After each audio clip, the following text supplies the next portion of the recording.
Yo creo que una de las cosas mejores de la ciencia y sobre todo de la ciencia en los últimos años es que nos ha permitido entender con bastante claridad hasta qué punto todo está conectado. Es decir, la situación psicológica, emocional, biológica de una persona no son tres entidades completamente distintas, sino que están profundamente interrelacionadas. Esto hace que el ejercicio físico y la nutrición no se vean simplemente como cosas accesorias en la vida de una persona, sino como cosas fundamentales. Por ejemplo, sabemos que hay formas de alimentación que mejoran la depresión. Sabemos que hay formas de alimentación que no solamente retrasan el envejecimiento y retrasan el deterioro de los tejidos, sino que además favorecen la energía y la vitalidad. Eso se conoce. Por tanto, ya la alimentación no es un simple comer, sino es estar mejor. Sabemos, por ejemplo, que durante el ejercicio físico, no solamente están ocurriendo cosas a nivel de los músculos, sino que están ocurriendo cosas a nivel del cerebro. Cuando una persona hace un ejercicio físico regular, se liberan 5 neurotransmisores, se liberan en más cantidad de lo que normalmente se liberan, y esos 5 neurotransmisores, que son hormonas intracerebrales, producen cambios muy importantes en el estado emocional de una persona. En un mundo tan cambiante, en un mundo tan variable, tan volátil, mantener el equilibrio en medio de la tormenta es algo crucial. Todo aquello que nos ayude a mantenernos equilibrados es algo que yo creo que es muy bienvenido. El ejercicio físico se sabe que potencia la memoria porque aumenta las cifras de una sustancia que se llama BDNF, y el BDNF a nivel cerebral favorece la conexión entre las neuronas. Es decir, de alguna manera estamos cayendo en la cuenta de que aquello que decían los griegos hace 2500 años, mens sana in corpore sano, ¿no?, es una realidad profundamente importante para el ser humano. En el Paleolítico los hombres caminábamos una media de 25 kilómetros diarios, las mujeres de 19 kilómetros diarios. Hoy en día el sedentarismo es causa directa de enfermedad, pero no solo de enfermedad, hablando desde el punto de vista fisiológico, físico, aumento de la posibilidad de muerte prematura, deterioro cardiovascular, diabetes tipo 2, síndrome inflamatorio, no solo de eso, estamos hablando de deterioro psicológico profundo. Por ejemplo, los cuadros de depresión clínica, mejoran con ejercicio físico. ¿Por qué? Pues porque en la depresión hay, entre otras cosas, hay una alteración de una estructura que se llama el hipocampo, se reduce volumen. Como con el ejercicio físico se libera BDNF, que es una neurotrofina que comentaba antes, aumenta el tamaño del hipocampo. El hipocampo es una estructura muy importante para controlar el miedo, para controlar la ansiedad. Por eso yo creo que esa sensibilización que hay hoy para el ejercicio puede que parte sea una moda y parte es, como decía antes, el darse cuenta de que estamos hablando de algo que es importante y que tiene un impacto directo en nuestra vida. El ser humano es un conjunto de realidades complejas que se pueden distinguir pero no se pueden separar. ¿Esto qué quiere decir? Quiere decir que en la complejidad de una mano yo puedo distinguir la palma de la mano del dorso, pero yo no las puedo separar. No hay una mano que no tenga dorso, no hay una mano que no tenga palma. Entonces, siempre que hablamos de estas realidades hay que ser muy cauto, porque cada realidad, cada plano de realidad está afectando al resto. Si yo muevo la palma de la mano, inevitablemente muevo el dorso. Es decir, este plano es distinto de este, pero están íntimamente conectados. ¿Qué ocurre? Que tenemos un lío tremendo. Por ejemplo, el mundo emocional es un mundo que ha sido negado durante siglos. No se podía hablar de las emociones. Era un campo tabú, era un campo raro. Es más, en algunos entornos se despreciaba a una persona o se minusvaloraba a una persona que hablara de su mundo emocional. La sociedad nos ha condicionado, y la sociedad somos todos, a pensar que lo único importante es darle vueltas a la cabeza. Es a tener ciertas ideas fijas sobre cómo son las cosas. Y eso va en contra de nuestra realidad como seres humanos. Por eso hay muchas veces en las que se piensa lo que no se dice lo que no se piensa, se dice lo que no se siente y se siente lo que no se dice. Evidentemente esto implica un deterioro en el organismo, no solo a nivel biológico, por el poder que tienen los pensamientos en la interacción con la fisiología con el cuerpo, sino a nivel de la propia interacción entre seres humanos. ¿Por qué? Porque cuando una persona se sienta frente a otra, si no está teniendo en cuenta el mundo emocional de esa otra persona, lo va a ignorar, pero que lo ignore no quiere decir que no exista. Que yo ignore que esa comida tiene cianuro, no quiere decir que el cianuro no esté en la comida. Entonces, esta ilusión óptica en la que vivimos hace que paguemos un precio enorme. ¿Los planos interactúan? Sí, pero hay una gran disonancia entre muchos de ellos. Para crear la figura de un líder, este hombre es un líder, esta mujer es una líder, yo hablaría de un verbo, el verbo liderar. Es decir, mucho más desprovisto de una personalización en alguien en concreto y mucho más en una forma de ser y de estar en el mundo. Porque si hay un verbo liderar, quiere decir que todo el mundo puede en algún momento liderar. No tiene que ser específicamente esta persona el líder, específicamente esta persona la líder. Cuando hablo de liderar, ¿de qué estoy hablando? Cuando hablo de liderar no hablo de mandar, no hablo de ordenar, hablo de inspirar, hablo de movilizar, hablo de favorecer que haya una alineación entre mente y corazón. Hablo de crear una visión compartida que sea ilusionante para todos, porque todos vean que avanzando juntos van a llegar más lejos.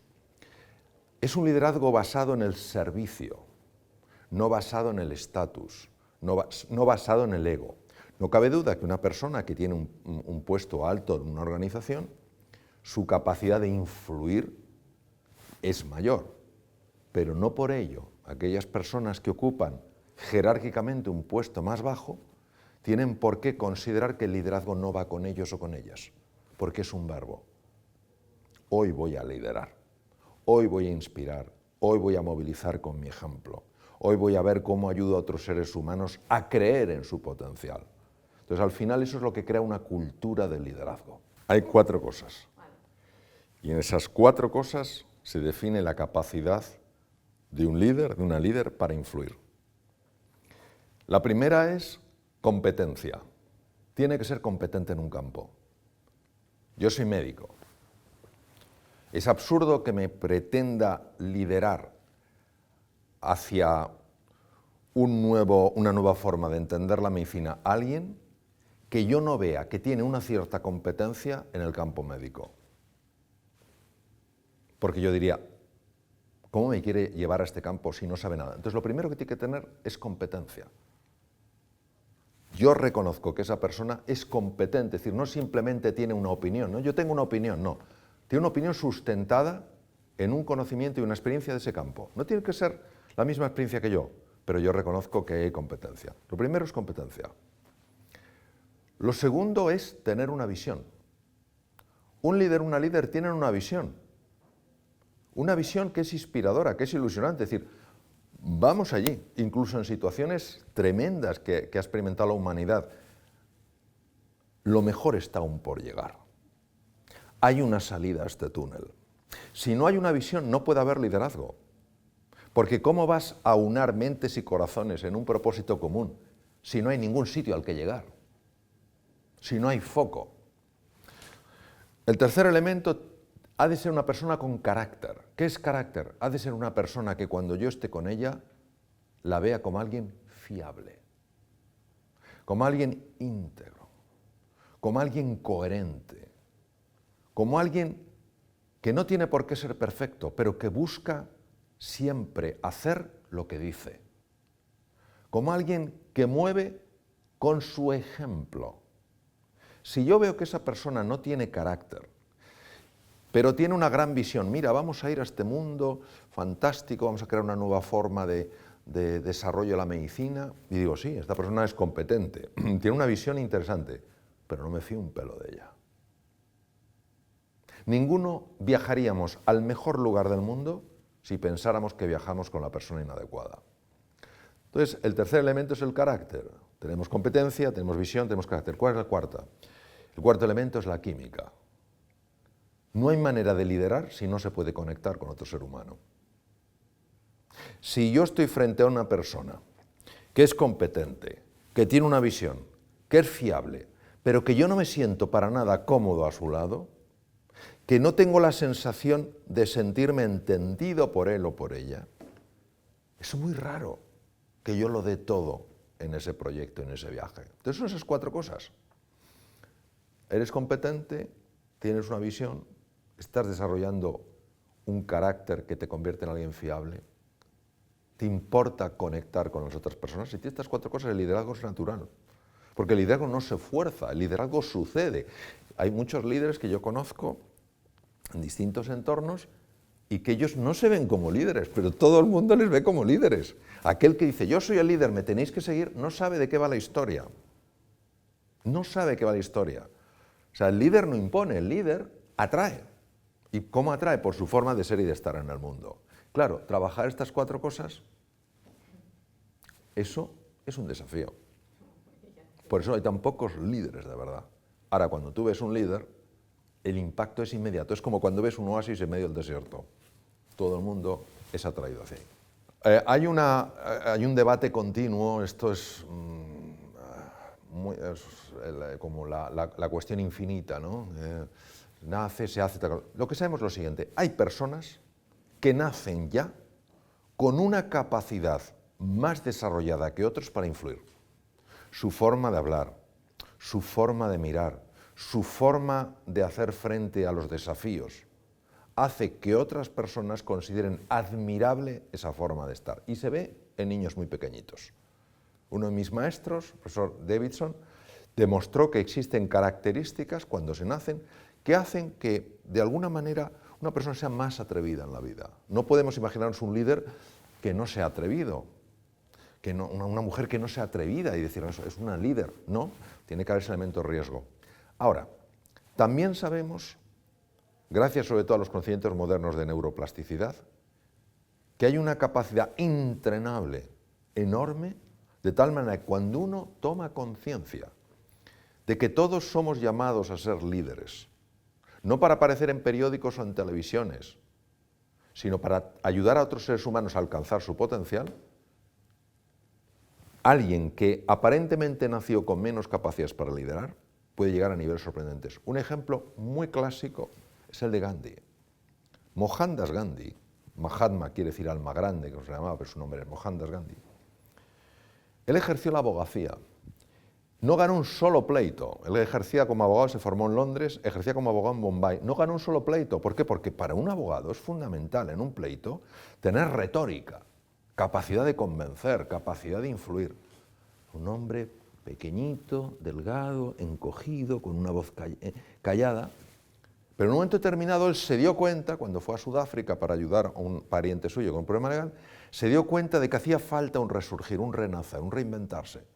Cayó en la cuenta y el hombre empezó a transformarse y alguien que no movió a un solo juez con su palabra, movió un mundo entero con su forma de ser y estar en el mundo. Entonces, ¿qué quiere decir? Que esto es así. Es decir, ser líder o no ser líder no es una definición.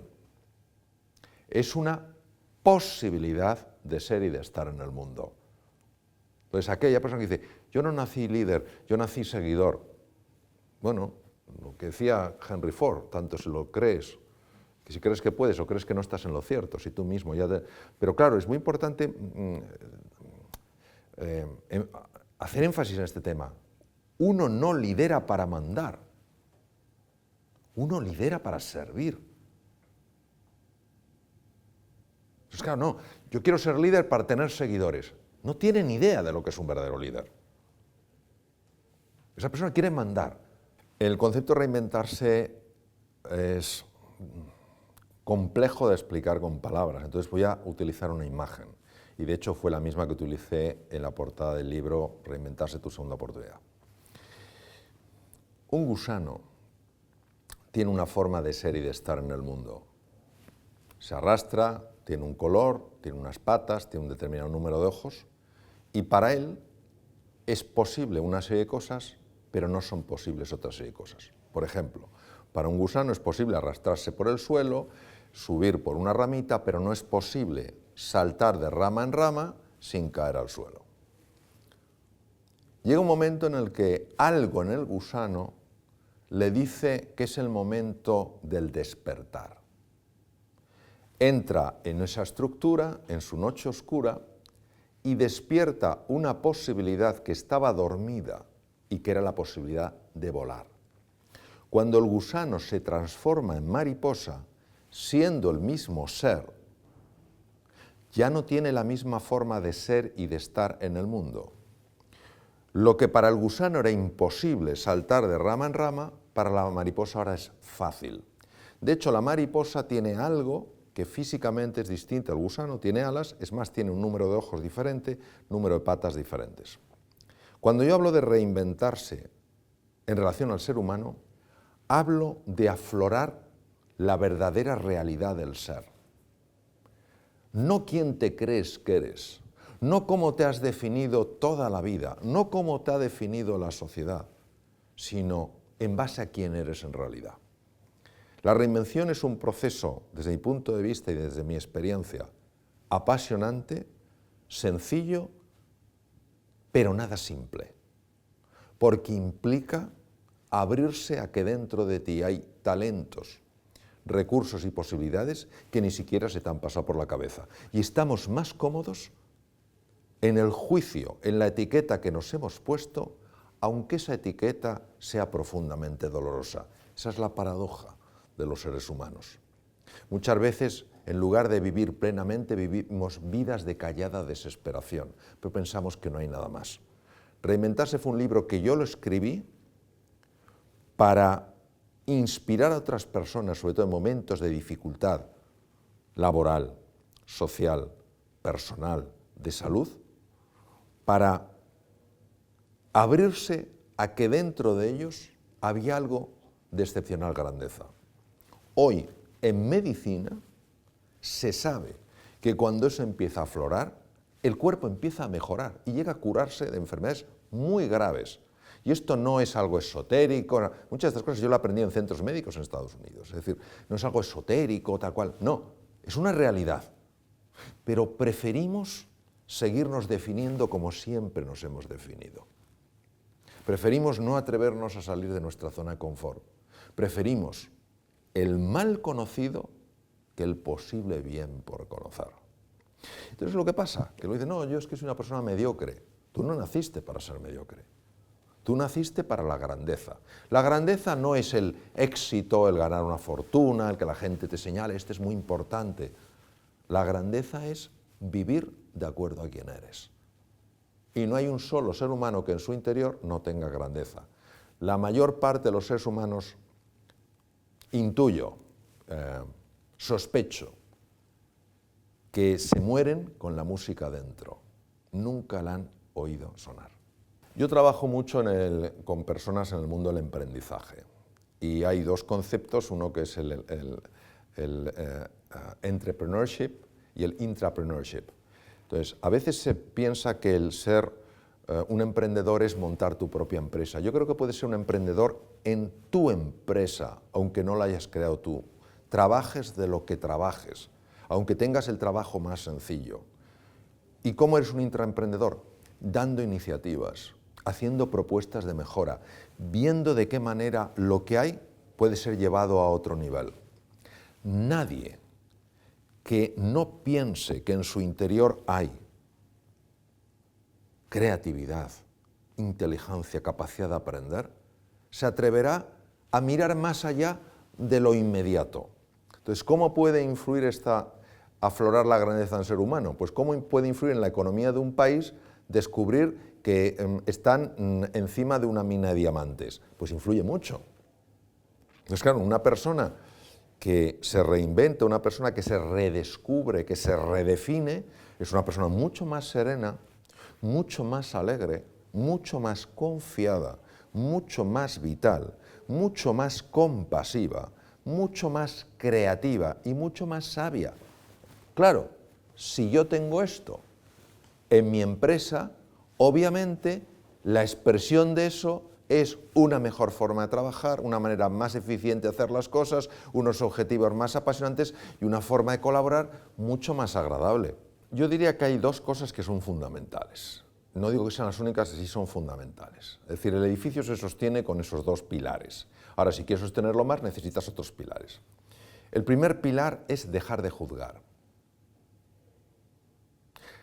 Nosotros cuando juzgamos, tanto a los demás como a nosotros mismos, vemos con absoluta claridad que lo que nosotros estamos pensando y diciendo de esa persona es que es así.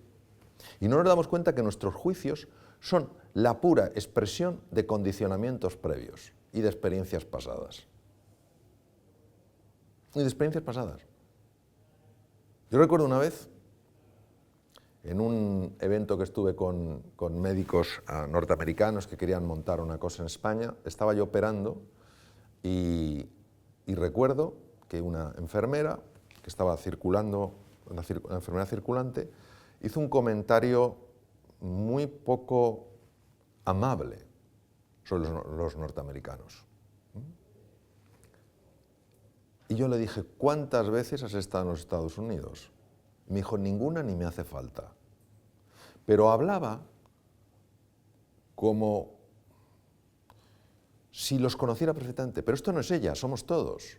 Entonces, primero dejar de juzgar y empezar a observar con verdadera curiosidad. En lugar de decir, este es un impertinente. Cambiar el chip. Yo sé que es muy difícil porque nuestra reacción es inmediata por condicionamientos previos. Es decir, ¿qué le habrá llevado a decirme esto? Entonces, cuando tú cambias el chip y tomas una mirada curiosa en lugar de una mirada enjuiciadora, ves lo que normalmente no verías. Nuestro problema es la capacidad o la velocidad de la reacción ante cosas que interpretamos como provocaciones o ofensas. Estamos hablando en el sentido común de la palabra, ¿no? El segundo elemento que creo que es muy importante es aprender a valorar lo que estamos haciendo en el momento en el que lo estamos haciendo y no estar valorando sobre todo a dónde nos va a llevar eso que estamos haciendo. Cuando tú ves una persona que realmente está en el momento, disfrutando del momento, disfrutando de lo que está haciendo, es que es una expresión de alegría, de ilusión y de entusiasmo, que inevitablemente le lleva a un resultado mejor, pero no está pensando en el resultado, está disfrutando del momento. Por cómo está construida lo que se llama la mente dualista humana, estamos siempre en el pasado o en el futuro. Entonces, es que si hubiera hecho ayer lo que tenía que hacer hoy no tendría el problema. O podré en el futuro resolver lo que tengo. Y dejamos de estar aquí. Entonces, en el momento en que la atención la fragmentamos, la dispersamos, perdemos toda la capacidad de descubrir cómo mejorar eso en lo que estamos. Nosotros hablamos mucho de la importancia del talento, pero creo que nos equivocamos cuando nos preguntamos dónde está el talento. Y tendemos a pensar que el talento está en la cabeza de una persona. Esa persona es muy talentosa, genera grandes ideas. Desde mi punto de vista, el verdadero talento de una persona está en su corazón. ¿A qué me refiero? No me refiero a nada azucarado. Me refiero a que si tú a un niño en una escuela, a un niño que aparentemente no tiene talento, consigues entusiasmarle en algo, consigues transmitirle, yo creo en ti, tú tienes posibilidades para florecer en la vida. Lo que digo es que cuando el corazón se enciende, la cabeza sigue el ritmo. Pondré un ejemplo, para no extenderme.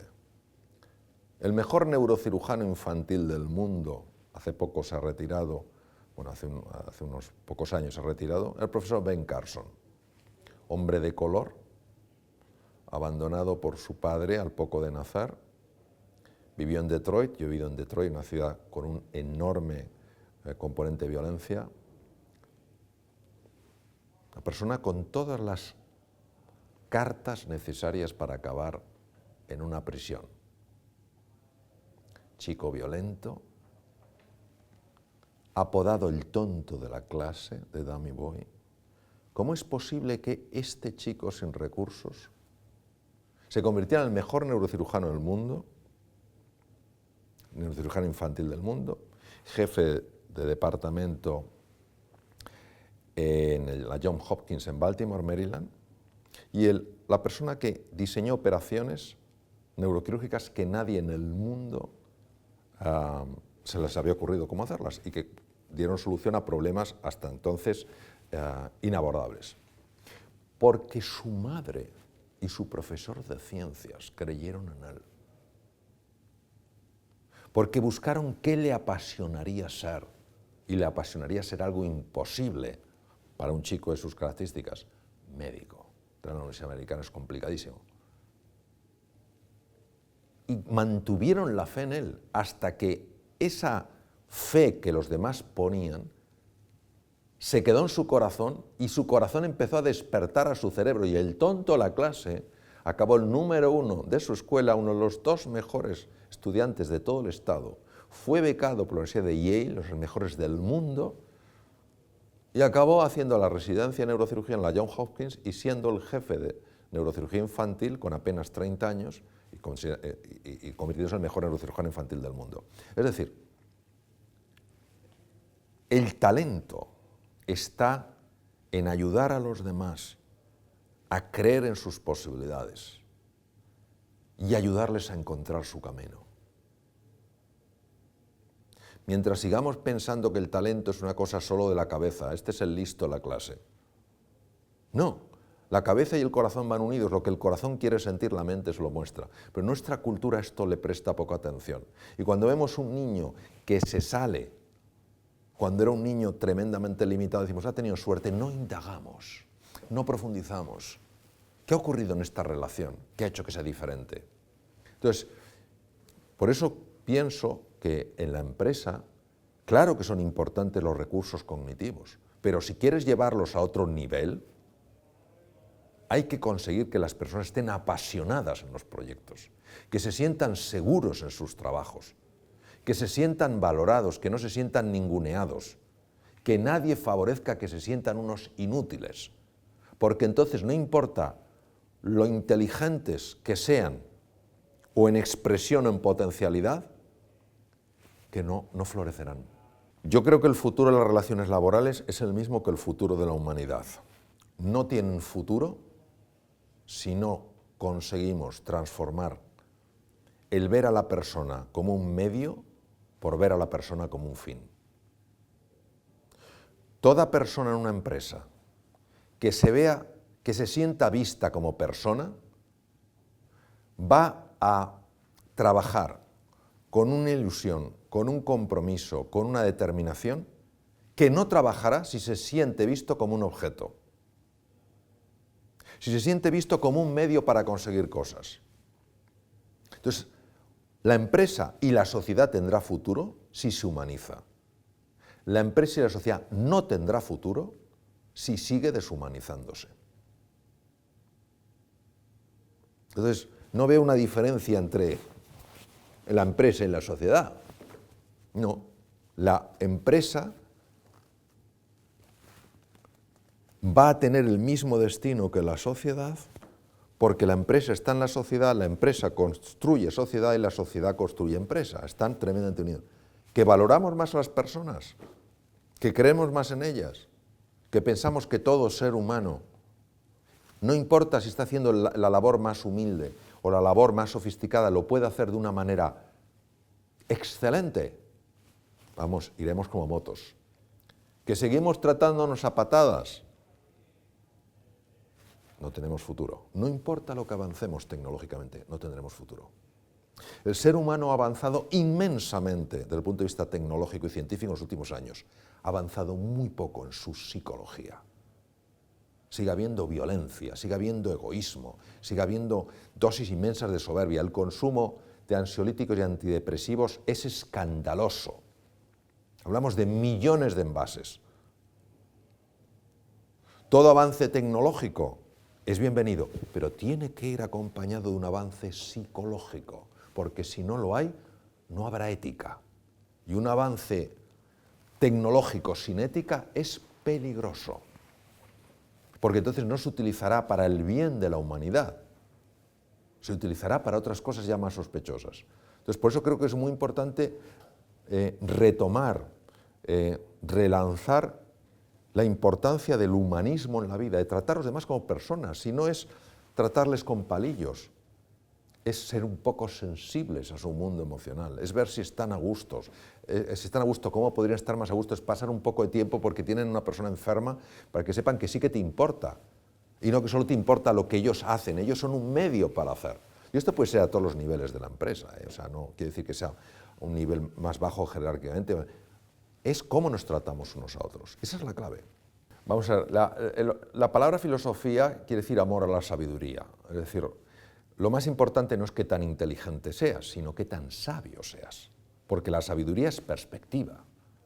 Entonces, ha habido muchos filósofos a lo largo de la historia que se han hecho planteamientos. Entonces, yo no conozco de los que he leído ninguno que diga, este para mí es el definitivo. Ves cosas que te llaman la atención y tú lo cribas y dices, ¿tiene sentido para mí o no tiene sentido? Entonces, para mí Ortega y Gasset hay cosas que me gustan mucho y cosas que me gustan muy poco. Por ejemplo, me gusta muy poco cuando dice que el ser humano es su historia. Es decir, como que si no tienes tu historia, no tienes un humano. Es decir, si no tienes un pasado, no tienes un ser humano. Yo creo que el ser humano es mucho más que su historia. Yo creo que el ser humano es capaz de reinventar su vida, no ser simplemente una consecuencia de historia. Pero tiene cosas que son espectaculares y a mí personalmente sí me impactan. Y tienen mucho que ver con lo que hemos visto. Por ejemplo, Ortega y Gasset, y tiene que ver mucho con la pregunta del liderazgo, nace o se hace, dijo, no somos un participio, sino un gerundio. No estamos hechos del todo, sino que nos vamos haciendo. La neuroplasticidad, el descubrimiento de que las neuronas sí se pueden regenerar en ciertas partes del cerebro, que sí se generan nuevas conexiones en todo el cerebro, es un hallazgo moderno, pero ya las palabras de Ortega de alguna manera estaban intuyendo que esto era una realidad. Por otra parte, Ortega tiene conceptos muy interesantes como hasta qué punto nuestras creencias generan nuestros límites, ¿no? Entonces, él decía, no tenemos creencias, en las creencias estamos. Esto desde el punto de vista de la salud es muy importante. Las personas que creen que se pueden curar de una enfermedad, lo creen de verdad, no intelectualmente lo viven, sabemos que tienen más opciones de salir adelante que las que no lo creen. Lo sabemos. Sabemos que el sistema inmune es mucho más activo. Las personas que creen que tienen una opción, nadie tiene una seguridad de ganar una batalla, pero sí que tienes muchas más opciones. Entonces, a mí me gustan muchas de las cosas que dice Ortega porque para mí tiene una gran profundidad. A mí la profundidad me gusta y ver personas que hablan de eso. No compro todo lo de Ortega porque hay cosas que me dan la sensación de un tinte un poco pesimista del ser humano. Pero es mi apreciación, estamos hablando de el filósofo más grande que en España, fue una persona muy reconocida en Alemania, muy reconocida internacionalmente. Sus artículos periodísticos tuvieron un impacto enorme porque la parte de filósofo era un grandísimo periodista. O sea, hablamos de uno de los grandes. Entonces, yo creo que estas personas tan destacadas, lo bueno es que nos lanzan una especie como de impactos que nos invitan a reflexión, porque decimos, yo no sé nada de esto, pero esto me suena a verdad. Esto me mueve dentro. Entonces, sí, yo creo que fue una persona muy destacada y a mí muchas de sus cosas efectivamente me gustan mucho. Yo les diría lo que les digo a mis 3 hijos. Vamos a ver, o lo que de alguna manera quiero transmitirles. Hay que distinguir el triunfo de la felicidad. ¿Vale? El triunfo lo marca fundamentalmente aquello que colma los sentidos. Es decir, si yo puedo viajar en un buen coche, viajar cómodo en un avión, llegar a los sitios y que me reciban con afecto, etcétera, etcétera, esto obviamente es agradable a los sentidos. si lo que como está frío, está duro, si viajo en un avión donde tengo las rodillas en la boca, llego a un sitio y me ignoran como si fuera un perchero, esto obviamente para los sentidos no es agradable. Nuestra sociedad marca lo que es el éxito, lo que es el triunfo. Y el éxito, el triunfo que marca es fundamentalmente ser una persona importante. Una persona que tiene éxito es porque es alguien importante. ¿Cómo sabes que es importante? Pues porque es reconocido, porque es una persona que normalmente no tiene angustia económica, porque una persona... Entonces aquí es donde llama la atención lo siguiente. Hay personas que desde el punto de vista social no tienen éxito, pero se les ve muy contentos, se les ve muy alegres. No hablo de personas que estén en el sueño del opio, hablo de personas que transmiten una alegría, transmiten una ilusión, y dices, bueno, esto que resulta hasta, entre comillas, ofensivo. Diciendo, oye, pero vamos a ver, tú eres un fracasado. Y hay personas muy reconocidas y que por dentro están hechas polvo. Entonces, confundimos dos conceptos, el éxito y la felicidad. El éxito colma los sentidos, la felicidad colma el corazón. Hay un científico muy conocido a nivel internacional que tiene un hijo que podía haber sido apoyado por su padre y meterse en la carrera más importante, ser una persona reconocida, y decidió quedarse en un pueblo fabricando bicicletas y arreglando bicicletas. Y lo pone como ejemplo diciendo, mi hijo es feliz. De cara a la sociedad, es un fracasado, pero este chico es feliz. Entonces, claro, ¿qué es más importante? Yo creo que es mucho más importante ser feliz. ¿Es incompatible ser feliz con tener éxito? No. Yo creo que tenemos que buscar una fórmula equilibrada donde tú tengas pues, tus sentidos adecuadamente colmados y a la vez tu corazón colmado. Nunca olvidaré en El Hormiguero una vez que le preguntaron a Ferran Adrià, le preguntó Pablo Motos, ¿qué hay que conseguir para tener éxito? Y él dijo, no es el éxito, es el ser feliz. Dije, ahí está. Este lo tiene claro. Entonces, ¿qué pasa? ¿Que puedes o no tener éxito? Me acuerdo una vez en un programa, un máster, que yo era profesor, estábamos hablando de este tema y una alumna levantó la mano y dijo, pues yo conozco un tío que es un fracasado. Digo, cuéntame su historia. Dice, este hombre quería escribir un libro. Era su pasión. Bueno, sigue. ¿Y lo escribió? Sí, lo escribió. Dice, pero fíjate lo fracasado que es, que ha vendido 200 ejemplares. Y le dije, ¿y él cómo está? Y dice, él está encantado, está feliz, por escrito su libro. Digo, entonces, ¿por qué le llamas fracasado? ¿Por qué le llamas fracasado? ¿Es que alguien que venda 2 millones de libros y por dentro esté hecho polvo puede considerarse exitoso y el que ha vendido 200 y está feliz puede considerarse fracasado? ¿Cómo estamos utilizando el lenguaje? Deja que cada uno defina sus propias directrices. Entonces, yo no lo pondría como dos opuestos, ni mucho menos, pero sí creo que hay que encontrar un balance. Encuentra un nivel de éxito que no sea incompatible con tu felicidad. Porque cuántas personas aspiran, y cuando llegue allí yo seré feliz, y llegan y están completamente vacíos. Todo el mundo les ve llenos y sonríen, pero dentro no están bien. Pero hay gente que llega muy lejos, caso de Ferran Adrià, vamos, que ha sido uno de los grandes en la marca España, y es un tío muy feliz. Cuando hablas con él, es entusiasta y tal cual.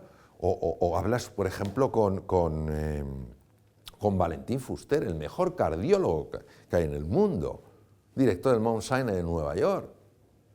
Y es un hombre tremendamente exitoso, y hablas con él, y en mi experiencia es un hombre pues que está lleno de un montón de cosas que colman el corazón. Entonces es encontrar ese equilibrio. Pero mucho más buscas el equilibrio, o encuentras equilibrio, yo creo que si te enfocas en la felicidad, en lo que colma el corazón, que si te enfocas en lo otro. Esta es una pregunta de tremendo calado y voy a intentar ser muy preciso porque se está convirtiendo en una moda y todas las modas me generan inquietud. Vamos a ver. La mente humana por una condición que se llama dualismo, que no vamos a entrar aquí, lo que se llama la mente dualista, es una mente generadora constantemente de ruido. Cuando yo trabajaba de cirujano en Estados Unidos, enfrente de mi hospital estaba el Hospital Deaconess y había un cardiólogo que fue en realidad el primero a nivel mundial que hizo estudios de estas metodologías. Y yo hablé con él y estudié con él. Y este hombre me decía en aquel momento, hace muchos años, algo que yo no entendía. Me decía que él a sus enfermos cardiológicos que iban a cirugía cardíaca, les enseñaba a no dejarse arrastrar por los pensamientos. Y yo, en mi nivel de conciencia de entonces, decía, pero si los pensamientos son la pera, que sería el ser humano si no pensara. Y siempre me llamó porque él decía the disturbing train of thoughts, el tren de pensamientos perturbadores. Y me decía también que cuando sus enfermos aprendían esto y después de la cirugía cardíaca, tenían menos complicaciones y menos arritmias, incluso estando intubados y por tanto inconscientes.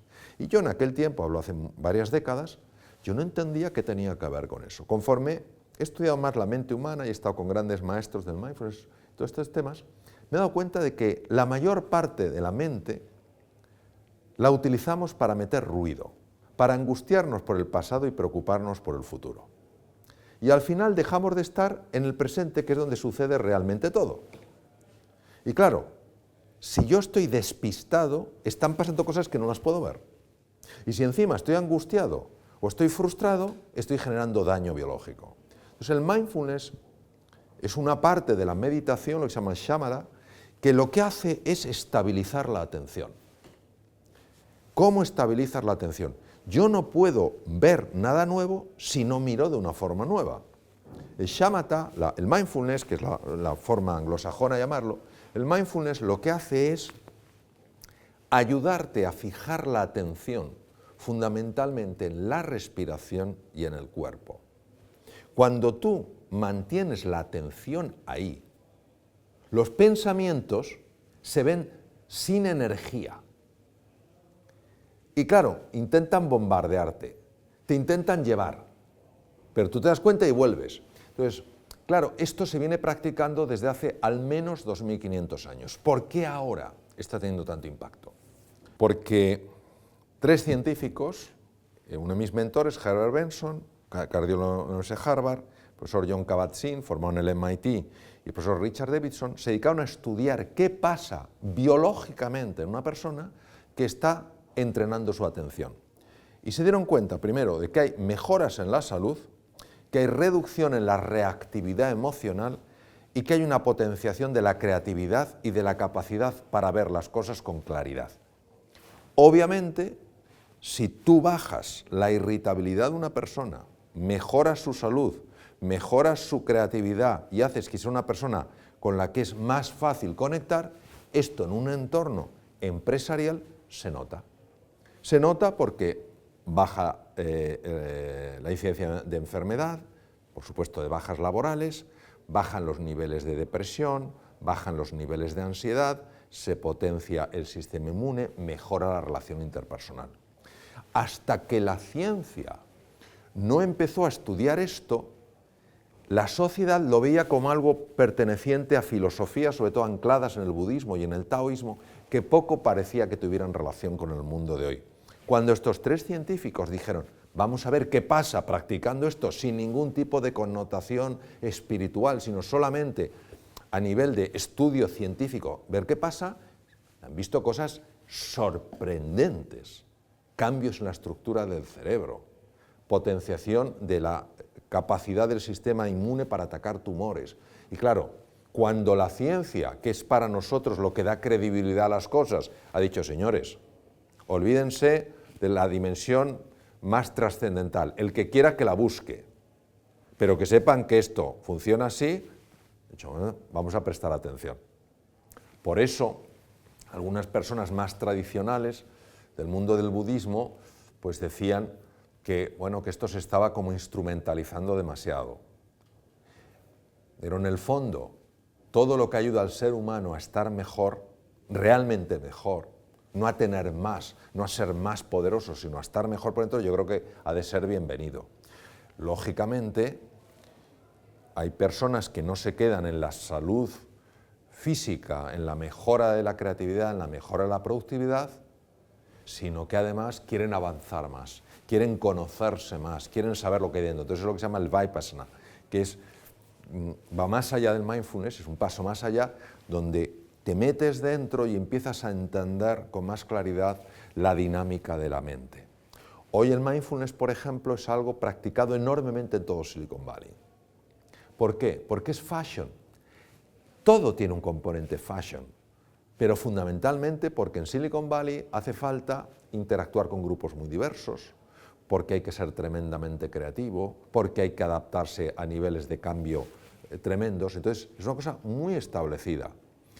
Claro, en hospitales como el que estuve yo en Estados Unidos, en universidades muy reconocidas en el mundo, ya son cosas que se enseñan a los estudiantes de medicina para que se lo enseñen a sus enfermos. Es decir, ya no es algo que pueda tener para nosotros una percepción esotérica, y eso ha hecho que el mindfulness esté entrando con gran fuerza en las empresas. Y yo creo que es muy importante que entre en la sociedad. Quien quiera profundizar más en la parte trascendental de la persona, adelante. Quien quiera quedarse ahí, mientras la ayude, fantástico. Yo creo que todo ser humano necesita fundamentalmente dos cosas: que se le entienda y que se le quiera. Punto.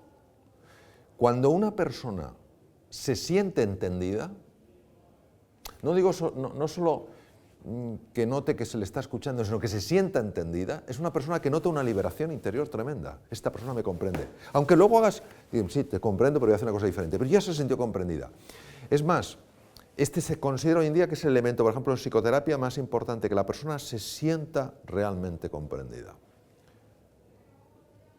Entonces, yo creo que este punto y el querer a los demás, tratarles con afecto, marca una diferencia enorme. Claro, en este mundo donde cuando hablamos del amor parece que es algo de rosita y blandito y tipo merengue, no entendemos la fuerza transformadora del amor. La fuerza transformadora del amor es sencillamente la capacidad de ver en el otro ser humano no alguien que piensa distinto que tú, que es de un partido político diferente al tuyo, que tiene una cultura distinta, sino ves que él también o ella también están enfrentándose a preocupaciones en su vida, que tienen angustias, que quieren ser felices, que no saben cómo salir del atolladero. Cuando tú ves la humanidad en otro ser humano, la misma que tienes tú, les tratas de una manera diferente, porque ya no son una etiqueta. No, es que este es de tal, es que este es de izquierdas, es que este es de derechas, es que este es de centro, es que este es de ese país, es que este otro... No, esas barreras se diluyen y ves la humanidad. Cuando una persona se siente mirado como ser humano, nota cosas diferentes a cómo se siente uno mirado cuando se le mira en su etiqueta. Claro, esto lo que pide es una revolución interior, porque no es fácil, no es cómodo. Y tenemos la sensación de que lo que nos da fuerza es etiquetar. No, etiquetar lo que nos hace es débiles. Y en un mundo tan global, con culturas tan diferentes, donde nos necesitamos entender, porque si no, no salimos adelante, tenemos que caer en la cuenta de que hay otra forma de vivir, en la que se produciría muchísimo más, vamos, porque seríamos mucho más creativos, en la que disfrutaríamos mucho más, en la que viviríamos más en términos literales, y en la que experimentaríamos un mundo con una paz, una serenidad que nada tiene que ver con la actual. Es decir, es un mundo posible, no es un mundo ilusorio. Ahora pide de nosotros una transformación radical. Un decir, oye, voy a empezar por mí mismo. ¿A quién estoy etiquetando? Voy a darle... Nunca olvidaré lo leí, un entierro en los Estados Unidos, donde, bueno, allí, pero un funeral, entierro y funeral. Allí en Estados Unidos son muy dados a los speeches, ahora estándose más en España, empiezan a hablar y tal. Hace unos años esto era desconocido en España, pero allá pues va a hablar la hija, va a hablar el marido, va a hablar la mujer, es una cosa, muchas veces dice, por favor, que no me toque más el corazón. En Estados Unidos iba siendo eso muy habitual desde hace muchos años. había fallecido un hombre en una oficina que era considerado el tipo gris. O sea, todos pensaban que, vamos, que ese hombre era todo lo contrario a la creatividad, a la imaginación. Era, nada, una persona que se... Cuando fueron al funeral, y la viuda empezó a declamar poesías que su marido había escrito. Y estos compañeros de la oficina, que la habían etiquetado toda la vida como un tipo gris, empezaron a llorar, porque eran tan conmovedoras las poesías. ¿Cómo es posible que la hayamos tenido tan cerca y no hayamos visto ese talento? Y aquí vamos a un filósofo francés, ganador de premio Nobel, Jean-Paul Sartre. Yo soy como tú me miras.